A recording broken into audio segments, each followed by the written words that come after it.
Makasika ny fiangan'ny filohan'ny tetezamita sy ny fanambarana izay nataony tetsy amin'ny lapam-panjakana n'Ambohijatovo fa manoloana ny zava-misy ara-politika eto amin'ny firenena tena nanapa-kevitra ny hidinandalambe nanomboka androany alatsinainy faharoa amby roapolo ny volana jolay ny avy eo anivon'ny antoko avitra ho an'ny firenena tao anatin'izay fihetsiketsehana izay nisy ny voasambotra nisy ihany koa ny naratra nitatitra izay rahana vola ravavy Stefana Razafy Mandimby.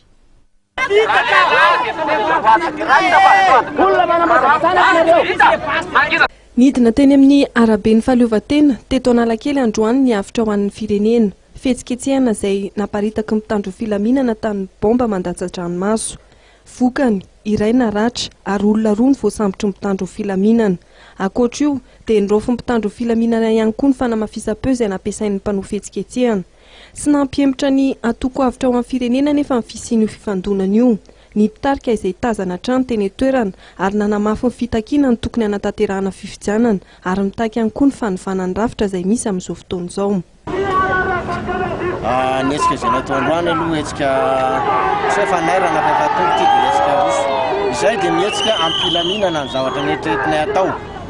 Dikan'izay zany rehefa fantatra reo nahita teo nareo mpanao gazety maro ny mpanao gazety nanatrika teo aminay zao dia famoretan'ireo herim-pamoretana mbola misy amin'izao fotoana izao. Satria raha ohatra ka nieritreritra ny anao fifidianana ary zareo ndroandro sisa ny andrasantsika an'izany datim-pifidianana izany tsy misy azadiny fa mbola datin'ny fanaovana propagande zao tsy mbola misy décret nana foana n'izany datina propagande izany raha izay tsy mbola misy décret ihany koa nana foana ny datim-pifidianana amin'ny 24 jolay.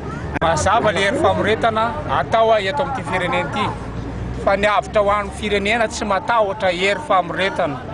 Ny rotsaka anavitra izahay ka manefatra amin'ny ainay io ho an'ny taranakay fa tsisy ilana amin'ity firenena ity raha tsy andray andraikitra antsika rehetra anavitra an'ity firenena ity.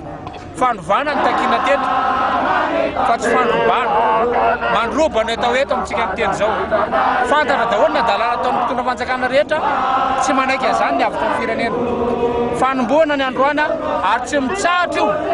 Rehefa tsy tanteraka ny fifidianana ny 4 jolay dia mitaky ny tokony hamerenana ny vola 50 tapitrisa ariary izay tsy maintsy noefan'ny kandida hifaninana ho filoham-pirenena ny kandida Lazara Zafiarson.